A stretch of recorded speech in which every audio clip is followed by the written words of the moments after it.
Viewers welcome back now program viewers ਹੁਣ ਆਪਾਂ ਗੱਲਬਾਤ ਕਰਨ ਜਾ ਰਹੇ ਹਾਂ ਭਾਰਤ ਦੇ ਹਵਾਲੇ ਨਾਲ ਕਿ ਕਿਸ ਤਰ੍ਹਾਂ ਚੀਨ ਤੋਂ ਮਾਰ ਖਾਣ ਅਤੇ ਬਹੁਤ ਹੀ ਮਾੜੀ ਇਕਨੋਮੀ ਦੇ ਚਲਦਿਆਂ ਲੋਕਾਂ ਦਾ ਜਿਹੜਾ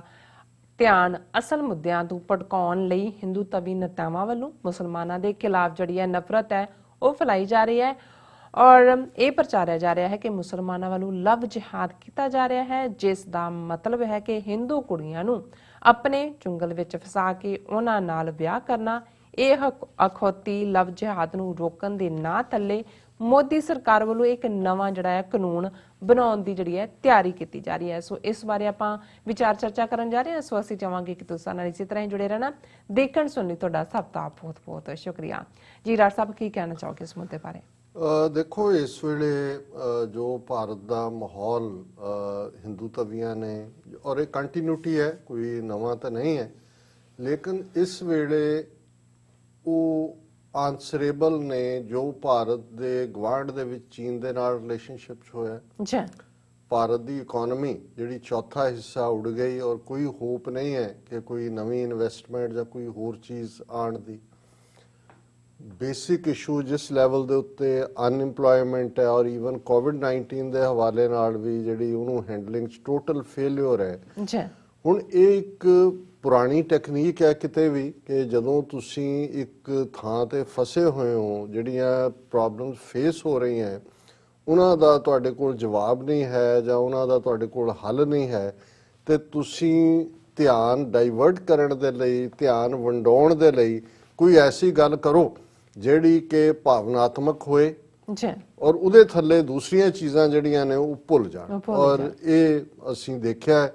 ਕਿ 2019 ਦੀਆਂ ਚੋਣਾਂ ਤੋਂ ਪਹਿਲਾਂ ਜਦੋਂ ਕਿ ਆਲਮੋਸਟ ਸਾਲ ਪਹਿਲਾਂ ਇਹ ਲੱਗ ਰਿਹਾ ਸੀ ਕਿ ਜੀ ਇਹ ਹਕੂਮਤ ਜਾਏਗੀ, ਇਸ ਮੈਟਰ 'ਚ ਵੀ ਫੇਲਿਅਰ ਹੈ, ਕੋਈ ਨਾ ਬਲੈਕ ਮਨੀ ਆਈ, ਨਾ law and order the problem solve ਹੋਈ, ਨਾ ਹੀ ਇਕਨੋਮੀ ਵੀ ਥੱਲੇ ਨੂੰ ਜਾ ਰਹੀ ਸੀ, ਤਾਂ ਕੋਵਿਡ-19 ਦਾ ਤਾਂ ਇਹਨਾਂ ਨੂੰ ਇੱਕ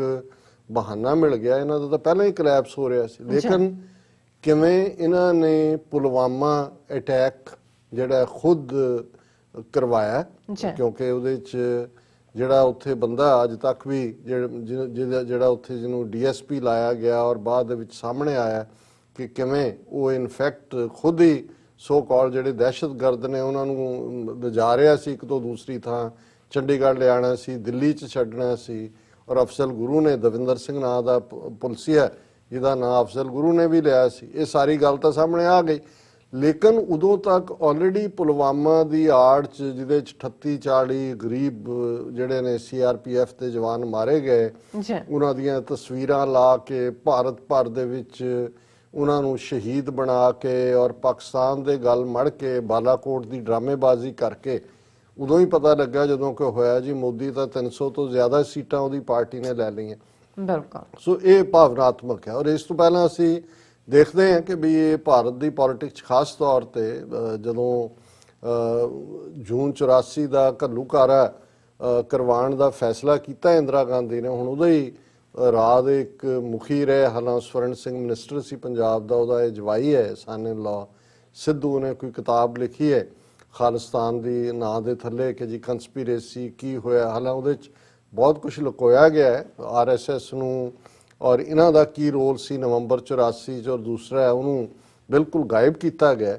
लेकिन जिहड़ी गल कही गई है कि भई किवें जिहड़ा जून 84 का घल्लूकारा करवाण दे लई एक सिचुएशन जिहड़ी है वो बनाई गई, कंट्राइव की गई, क्योंकि इलैक्शनां जितनियां सी जिहड़ी इंदिरा गांधी की इनर टीम और ये राह दा चीफ कह रहा कि भी उन्होंने ये कंट्राइव किया, किवें पंजाब दे हालात बदतर किते, किवें खालिस्तान दे इशू नूं आउट ऑफ प्रपोर्शन ब्लो किया, और उस सारे दा मकसद सी। और उहदे चों ये ठीक है भी इंदिरा गांधी तो नहीं जित सकी, लेकिन सिखां दे खिलाफ और इंदिरा गांधी दे मारे जाण तो बाद उहदी हमदर्दी दे नां थल्ले उसे ही 84 के एंड च नवंबर-दसंबर चोणां करवाईयां जांदियां और राजीव गांधी जिहड़ा है वो 3/4 मैजोरिटी दे नाल प्राइम मिनिस्टर बनदा। सो एक उत्थों दे जिहड़े पत्थर पूज क्राउड है जिसनूं उन्हां दे लई कोई ना कोई चाहिदी है, उन्हां दे लई फिर बाकी गल मैटर नहीं करदी जो की है। हालांकि इत्थे भी प्रभाव हुंदे ने, लेकिन असीं समझदे हां कि इहदे बावजूद ट्रंप ने किवें हर चीज़ नूं बिलटल कीता, ਕਿ ਪਰ ਫਿਰ ਵੀ ਅਮਰੀਕਨਾਂ ਨੇ ਫਾਈਨਲ ਆਪਣੀ ਜਿਹੜੀ ਡੈਮੋਕ੍ਰੇਸੀ ਔਰ ਜਮਹੂਰੀਅਤ ਔਰ ਚੰਗੇ ਗੁਣਾਂ ਦੀ ਗੱਲ ਹੈ, ਹਾਲਾਂਕਿ ਕੋਈ ਜੋ ਬਾਈਡਨ ਜਾਂ ਕਮਲਾ ਹੈਰਿਸ ਕੋਈ ਆਈਡੀਅਲ ਨਹੀਂ ਨੇ ਐਜ਼ ਅ ਪ੍ਰੈਜ਼ੀਡੈਂਟ ਜਾਂ ਵਾਈਸ ਪ੍ਰੈਜ਼ੀਡੈਂਟ, ਲੇਕਿਨ ਇਹ ਲੋਕਾਂ ਦਾ ਜਵਾਬ ਵੀ ਸੀ ਕਿ ਨਹੀਂ ਭਾਈ ਇਹ ਇਨਫ ਇਜ਼ ਇਨਫ, ਇਹ ਬੰਦਾ ਜੋ ਕਰ ਰਿਹਾ ਹੈ ਇਹ ਠੀਕ ਨਹੀਂ ਹੈ ਸਾਡੇ ਇੰਟਰਸਟ। ਲੇਕਿਨ ਉੱਥੇ ਤਾਂ ਸਦੀਆਂ ਤੋਂ ਕਿਉਂ ਮਿਲੇਨੀਅਮਸ ਤੋਂ ਤੁਸੀਂ ਉਹਨਾਂ ਹੀ ਪੰਡਤਾਂ ਤੋਂ, ਉਹਨਾਂ ਹੀ ਬੁੱਤਾਂ ਤੋਂ, ਉਹਨਾਂ ਹੀ ਸਾਰਿਆਂ ਤੋਂ ਜਿਹੜਾ ਉਹ ਜਾ ਕੇ ਮੰਗ ਰਹੇ ਹੋ, ਪੂਜਾ ਕਰ ਰਹੇ ਹੋ, ਉਹੀ ਧੋਖਾ, ਉਹੀ ਜੋਤਸ਼ੀ, ਉਹੀ ਜਾਲੀ ਬਾਬੇ ਉਹੀ ਨਿਕਲਦੇ ਨੇ, ਉਹਨਾਂ ਦੇ ਸਾਹਮਣੇ ਹੀ ਜਾਂਦੇ ਨੇ, ਸਾਹਮਣੇ ਵੀ ਆ ਜਾਂਦਾ ਕੌਣ ਕਰ ਰਿਹਾ, ਫਿਰ ਉੱਥੇ ਭੀੜ ਜਮ੍ਹਾਂ ਹੁੰਦੀ ਹੈ। ਸੋ ਉਹੀ ਫਰਾਡ ਯੋਗੀ, ਉਹੀ ਰਾਮਦੇਵ ਹੋਏ, ਉਹ ਇੱਕ ਸਤਿਗੁਰੂ ਬਣਿਆ ਹੋਇਆ ਵਾਸੁਦੇਵ ਦੇ ਨਾਂ ਥੱਲੇ, ਔਰ ਇਸੇ ਤਰੀਕੇ ਦੇ ਕੋਈ ਆਸਾ ਰਾਮ, ਕੋਈ ਮੁਰਾਰੀ ਬਾਬੂ, ਕੋਈ ਸੌਦਾ ਸਾਧ, ਇਹਨਾਂ ਸਾਰਿਆਂ ਨੂੰ ਖੜਾ ਵੀ ਰੱਖਿਆ ਜਾਂਦਾ ਹੈ। ਲੇਕਿਨ ਇਹ ਇੱਕ ਬੰਦ ਦਿਮਾਗ ਜਿਹੜੇ ਲੋਕ ਨੇ, ਜਿਹੜੇ ਕਿ ਸਦੀਆਂ ਤੋਂ ਜਿਨ੍ਹਾਂ ਨੂੰ ਬ੍ਰਾਹਮਣ ਨੇ ਜਿਨ੍ਹਾਂ ਦੀ ਸੋਚ ਮਾਰ ਦਿੱਤੀ, ਬ੍ਰਾਹਮਣਵਾਦ ਇਹੀ ਹੈ। ਜਦੋਂ ਅਸੀਂ ਇਹ ਕਹਿੰਦੇ ਹਾਂ ਕਿ ਭਾਈ ਕਰ ਦਿੱਤਾ ਹੈ ਵੀ ਆਹ ਹੈ, ਤੇ ਇਹਦੇ 'ਚ ਹੀ ਉਹ ਭਾਵੇਂ ਗਾਂ ਦਾ ਫੋਸ ਰੱਖਿਆ, ਉਹਦੇ ਤੇ ਸੰਦੂਰ ਸੁੱਟ ਕੇ ਕਹਿਣਗੇ ਜੀ ਇਹਨੂੰ ਮੱਥਾ ਟੇਕੋ, ਉਹ ਕਹਿਣਗੇ ਜੀ ਗਾਂ ਮਾਤਾ ਦਾ ਫਰਾਣਾ। ਔਰ ਅਸੀਂ ਮੱਧ ਪ੍ਰਦੇਸ਼ ਦੇ ਹਵਾਲੇ ਨਾਲ ਮੈਂ ਅੱਜ ਦੇਖ ਰਿਹਾ ਸੀ ਕਿ ਉਹਨਾਂ ਦਾ ਚੀਫ ਮਿਨਿਸਟਰ ਸ਼ਿਵਰਾਜ ਸਿੰਘ ਚੌਹਾਨ, ਉਹ ਪਤਾ ਨਹੀਂ ਕਿੰਨੀਆਂ ਗਾਵਾਂ ਉਹਨਾਂ ਦੇ ਇਕੱਠੇ ਕਰਕੇ ਪੂਜਾ ਕਰ ਰਿਹਾ। ਉਹਨਾਂ ਨੇ ਕਿਹਾ ਜੀ 2100 ਗਾਵਾਂ ਜਿਹੜੀਆਂ ਨੇ ਉਹਨਾਂ ਚੋਂ 21 ਗਾਵਾਂ ਕੱਢੀਆਂ ਜਿਹੜੀਆਂ ਮਾੜੀਆਂ ਮੋਟੀ, ਜਿਨ੍ਹਾਂ ਦੀ ਠੀਕ ਸਿਹਤ ਜਿਨ੍ਹਾਂ ਦੀ ਠੀਕ ਲੱਗੀ ਦੇਖਣ ਨੂੰ ਸੀ, ਅਦਰਵਾਈਜ਼ ਤਾਂ ਹੱਡੀਆਂ ਉਹਨੇ ਕਿਹਾ ਜੀ ਕੋਈ ਫਿਕਰ ਨਾ ਕਰੋ, ਅਸੀਂ ਜਿਹੜਾ ਹੁਣ ਇਹ ਗਊ ਰਕਸ਼ਾ ਦੇ ਲਈ ਇੰਨੇ ਕਰੋੜ ਸਾਡੇ ਗਊਆਂ ਨੇ ਔਰ ਇੰਨਾ ਫਲਾਣਾ, ਅਸੀਂ ਐਕਸਟਰਾ ਟੈਕਸ ਲਾ ਦੇਵਾਂਗੇ ਤਾਂ ਕਿ ਗਊਆਂ ਦੀ ਸੇਵਾ ਹੋਏ। ਤਾਂ ਉਹਨਾਂ ਨੇ ਕਿਹਾ ਜੀ ਜਿਨ੍ਹਾਂ ਤੇ ਟੈਕਸ ਲਾਉਣਾ ਉਹਨਾਂ ਕੋਲ ਤਾਂ ਨੌਕਰੀਆਂ ਹੀ ਨਹੀਂ ਨੇ, ਗਊਆਂ ਦੀ ਕਿੱਥੋਂ ਤੁਸੀਂ ਇਹ। ਸੋ ਮਤਲਬ ਇਹ ਜਾਣਦਿਆਂ ਹੋਇਆਂ ਵੀ ਕਿ ਕਿਵੇਂ ਉਹ ਅਵਾਰਾ ਗਊਆਂ ਕਰਕੇ ਛੱਡੀਆਂ ਹੋਈਆਂ ਨੇ, ਕਿਵੇਂ ਐਕਸੀਡੈਂਟ ਹੁੰਦੇ ਨੇ, ਕਿਵੇਂ ਉਹ ਹੈ। ਲੇਕਿਨ ਤੁਸੀਂ ਦੇਖੋ ਵੀ ਉਹਦੇ ਤੇ ਉਹਨਾਂ ਨੇ ਕਿਵੇਂ ਇੱਕ ਪੂਰੀ ਇੱਕ ਮੂਵਮੈਂਟ ਬਿਲਡ ਕੀਤੀ ਕਿ ਗਊ ਰਕਸ਼ਾ, ਔਰ ਜਿਸ ਨੂੰ ਉਹਨਾਂ ਨੇ ਉਹਨਾਂ ਦੇ ਵਿਜੀਲਾਂਟੇ ਗਰੁੱਪ ਬਣੇ, ਉਹਨਾਂ ਨੇ ਕਿਵੇਂ ਅਟੈਕ ਕੀਤੇ, ਕਿੰਨੇ ਮੁਸਲਮਾਨ ਜਿਹੜੇ ਵਿਚਾਰੇ ਗਰੀਬ ਜਿਹੜੇ ਥੋੜੇ ਬਹੁਤ ਕੋਈ ਡੰਗਰ ਇਧਰੋਂ ਲਿਜਾ ਕੇ ਉਧਰ ਕੋਈ ਟ੍ਰੇਡ ਕਰਦੇ ਸੀ, ਉਹਨਾਂ ਨੂੰ ਵੀ ਇਹ ਕਹਿ ਕੇ ਕਿ ਜੀ ਇਹ ਤਾਂ ਗਊਆਂ ਦਾ ਵਪਾਰ ਕਰ ਰਹੇ ਨੇ, ਗਊ ਮਾਸ ਵੇਚ, ਚੰਗੇ ਭਲਾ ਵੀ ਜਿਹੜਾ ਕੋਈ ਡੀਲ ਕਰਦਾ ਸੀ ਇਸ ਜਿਹੜਾ ਐਨੀਮਲ ਫਲੈਸ਼ ਟ੍ਰੇਡ ਦੇ ਵਿੱਚ, ਉਹਨੂੰ ਵੀ ਉਸ ਦੇ ਹਵਾਲੇ ਕਰਕੇ ਕਿੰਨੀਆਂ ਲਿੰਚਿੰਗਸ, ਦਾਦਰੀ ਕਾਂਡ ਔਰ ਕਿੱਥੇ ਕਿੱਥੇ ਕੀ ਨਹੀਂ ਹੋਇਆ।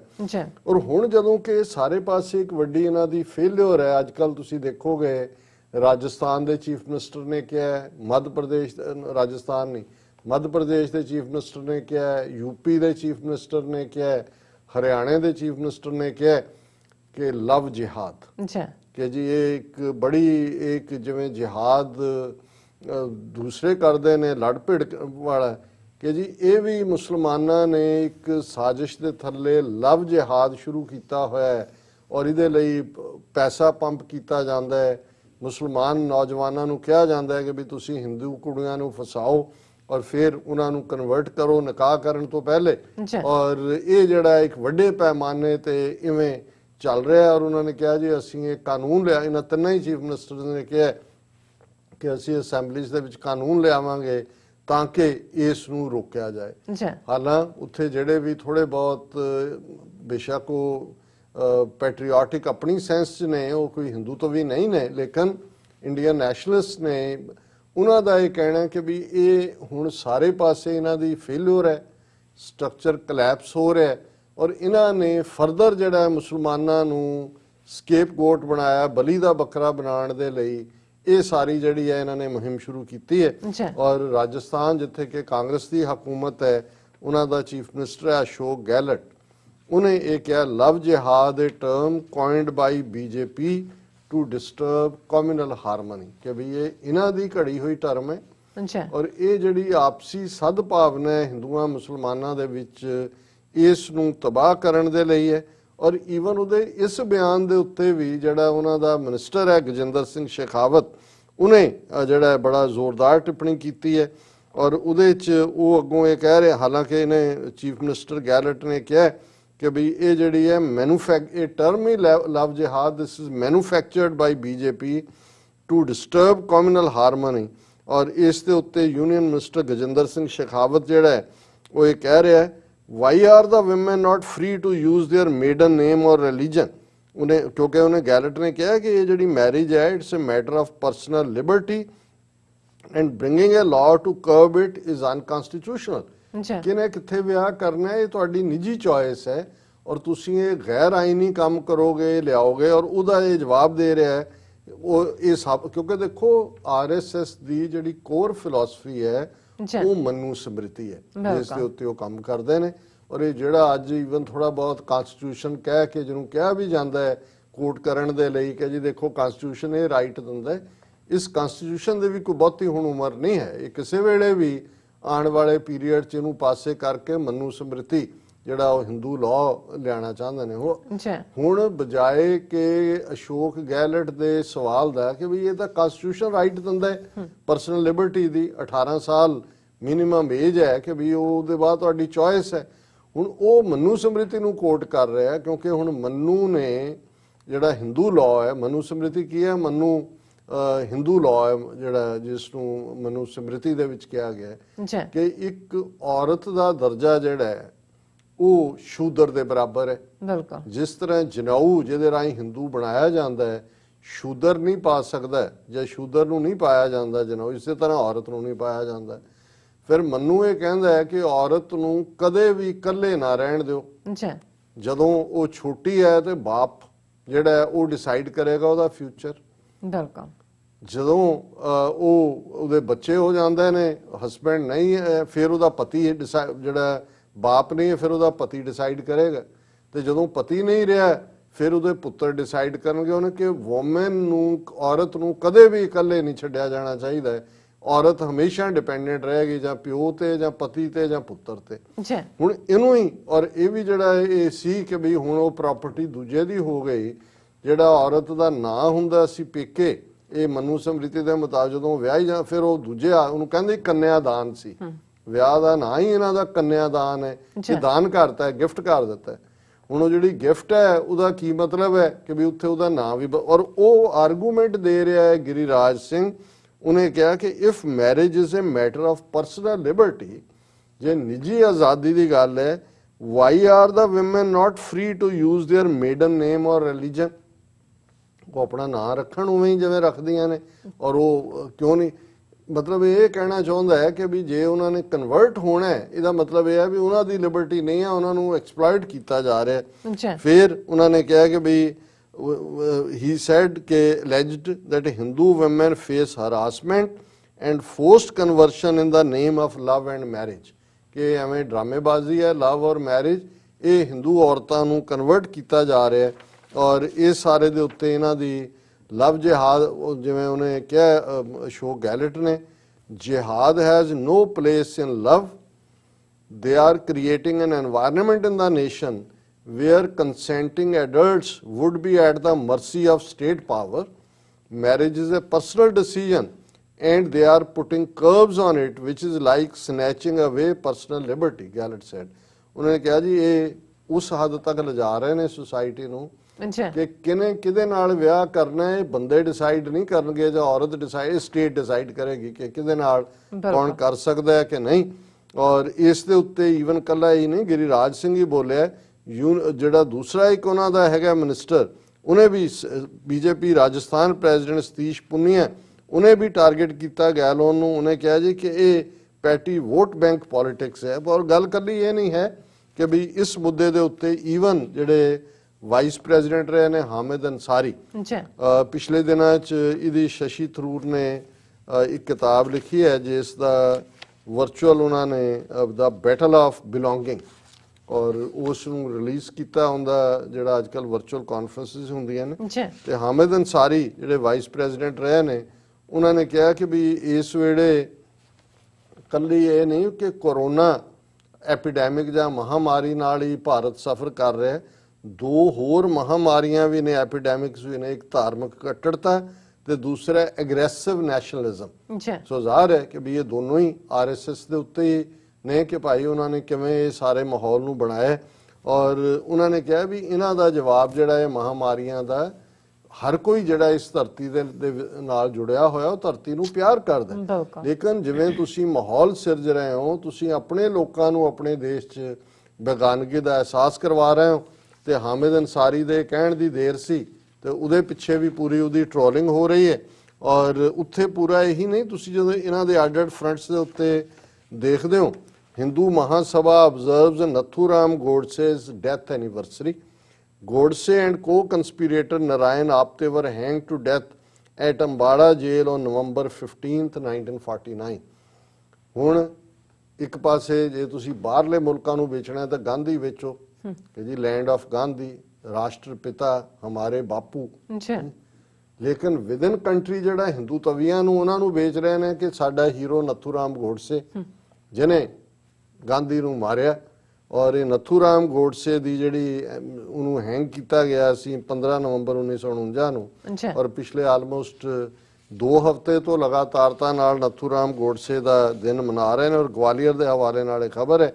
ਕਿ ਭਾਈ ਜਿੱਥੇ ਗਾਂਧੀ ਦੀ ਜਿਹੜੀ ਹੈ ਡੈਥ ਐਨੀਵਰਸਰੀ 71 ਜਿਹੜੀ ਹੈ ਉਹ ਮਨਾਈ ਉਹਨਾਂ ਨੇ ਨਥੂਰਾਮ ਗੋਡਸੇ ਦੀ ਮਨਾਈ, ਉਹਦੇ 'ਚ ਕਿਉਂ ਆਪਟੇ ਵੀ ਜਿਹੜਾ ਦੋਨਾਂ ਨੂੰ ਹੈਂਗ ਕੀਤਾ ਗਿਆ ਸੀ, ਉਹਨਾਂ ਨੂੰ 15 ਨਵੰਬਰ 1949 ਨੂੰ ਅੰਬਾਲਾ ਜੇਲ੍ਹ 'ਚ ਹੈਂਗ ਕੀਤਾ ਗਿਆ ਸੀ। ਔਰ ਉਹਨਾਂ ਦੀ ਹਿੰਦੂ ਮਹਾਸਭਾ ਨੇ ਕਿਹਾ ਕਿ if the burst of Godse confiscated 3 years ago from its office by the authorities here is not returned, it will install a new one। ਕਿਉਂਕਿ ਉਹਨਾਂ ਨੇ 3 ਸਾਲ ਪਹਿਲਾਂ ਗਵਾਲੀਅਰ ਦੇ ਆਪਣੇ ਦਫ਼ਤਰ 'ਚ ਨਥੂਰਾਮ ਗੋਡਸੇ ਦਾ ਬੁੱਤ ਲਾ ਕੇ ਔਰ ਉਹਦੀ ਪੂਜਾ ਕੀਤੀ ਸੀ ਔਰ ਉਹਨੂੰ ਪੂਰਾ ਗਾਰਲੈਂਡ ਕੀਤਾ ਸੀ। ਬਹੁਤ ਰੌਲਾ ਪਿਆ ਔਰ ਕਿ ਵੀ ਤੁਸੀਂ ਗਾਂਧੀ ਨਾਲ ਹੋਗੇ, ਉਹ ਉੱਥੋਂ ਚੁੱਕ ਲਿਆ। ਉਹਨਾਂ ਨੇ ਕਿਹਾ ਜੀ ਇਹ ਸਾਡਾ ਜਿਹੜਾ ਬੁੱਤ ਲਿਆ ਤੁਸੀਂ ਵਾਪਸ ਕਰੋ, ਅਦਰਵਾਈਜ਼ ਅਸੀਂ ਜਿਹੜਾ ਹੈ ਨਵਾਂ ਬੁੱਤ ਲਾਵਾਂਗੇ। ਔਰ ਉਹਨਾਂ ਦੇ ਜਿਹੜਾ ਵਾਈਸ ਪ੍ਰੈਜ਼ੀਡੈਂਟ ਹੈ ਜੈਵੀਰ ਭਾਰਦਵਾਜ, ਉਹਨਾਂ ਕਿਹਾ our members performed aarti and paid tributes to Nathuram Godse and Apte at Daulatganj. ਔਰ ਇਹ ਸਾਡੇ ਹੀਰੋ ਨੇ ਕਿਉਂਕਿ ਉਹਨਾਂ ਨੇ ਇੱਕ ਈਵਲ ਨੂੰ ਦਾ ਐਂਡ ਕੀਤਾ। ਸੋ ਇਹ ਹੈ ਜਦੋਂ ਅਸੀਂ ਬਾਰ-ਬਾਰ ਇਹ ਕਹਿੰਦੇ ਆ ਕਿ ਨਾਜ਼ੀ ਤਰਜ਼ ਦੀ ਹਕੂਮਤ ਹੈ, ਜੋ ਨਾਜ਼ੀਆਂ ਨੇ ਯਹੂਦੀਆਂ ਨਾਲ, ਕੈਥੋਲਿਕਸ ਨਾਲ, ਕਮਿਊਨਿਸਟ ਨਾਲ, ਫਿਜ਼ੀਕਲੀ ਹੈਂਡੀਕੈਪਡ ਨਾਲ, ਜਿਪਸੀਜ਼ ਨਾਲ ਓਬਵੀਅਸਲੀ ਕੀਤਾ। ਔਰ ਭਾਰਤ ਦੇ ਇਹ ਜਿਹੜਾ ਹਿੰਦੂਤਵਾਦੀ ਵਿਚਾਰਧਾਰਾ ਵਾਲੇ ਜਿਹੜੇ ਅੱਜ ਕਾਬਜ਼ ਲੋਕ ਨੇ, ਮੁਸਲਮਾਨ, ਈਸਾਈ, ਸਿੱਖ, ਦਲਿਤ, ਆਦੀਵਾਸੀ, ਇਹ ਸਾਰੇ ਜਿਹੜੇ ਨੇ ਟਾਰਗੇਟ ਕੀਤੇ ਜਾ ਰਹੇ ਨੇ। ਔਰ ਇਸ ਵੇਲੇ ਜਿਵੇਂ ਹਿਟਲਰ ਨੇ ਜਿੰਨੀਆਂ ਬਿਮਾਰੀਆਂ ਜਾਂ ਆਰਥਿਕ ਮੰਦਹਾਲੀ ਸੀ ਜਰਮਨ ਦੀ, ਉਹਦੇ ਲਈ ਯਹੂਦੀਆਂ ਨੂੰ ਜ਼ਿੰਮੇਵਾਰ ਦੱਸਿਆ ਸੀ, ਅੱਜ ਇਹ ਹਰ ਇੱਕ ਚੀਜ਼ ਦੇ ਲਈ ਅਕਲੀਤਾਂ ਨੂੰ ਜ਼ਿੰਮੇਵਾਰ ਦੱਸਣ ਦੀ ਲਾਈਨ ਜਿਹੜੀ ਹੈ ਲਵ ਜਿਹਾਦ ਦਾ ਸੋ ਕਾਲ ਜਿਹੜਾ ਇਸ ਵੇਲੇ ਪ੍ਰੋਪੇਗੈਂਡਾ ਜਿਹਦੇ ਲਈ ਇਹ ਕਾਨੂੰਨ ਬਣਾਉਣਾ ਚਾਹੁੰਦੇ ਨੇ। ਔਰ ਈਵਨ ਪਾਰਲੀਮੈਂਟ ਦੇ ਵਿੱਚ ਵੀ ਇਸ ਦੇ ਉੱਤੇ ਕਾਨੂੰਨ ਆ ਸਕਦਾ ਹੈ। ਇਹ ਵੀ ਉਸ ਸਾਰੀ ਕੈਂਪੇਨ ਦਾ ਹਿੱਸਾ ਹੀ ਹੈ। ਜੀ ਡਾਕਟਰ ਸਾਹਿਬ ਤੁਹਾਡਾ ਬਹੁਤ ਬਹੁਤ ਸ਼ੁਕਰੀਆ। ਸਾਥ ਲੈਣੇ ਬ੍ਰੇਕ। ਵਿਊਅਰਸ ਤੁਸੀਂ ਕਿਤੇ ਨਹੀਂ ਜਾਣਾ, ਮਿਲਦੇ ਹਾਂ ਛੋਟੇ ਜਿਹੇ ਬ੍ਰੇਕ ਤੋਂ ਬਾਅਦ।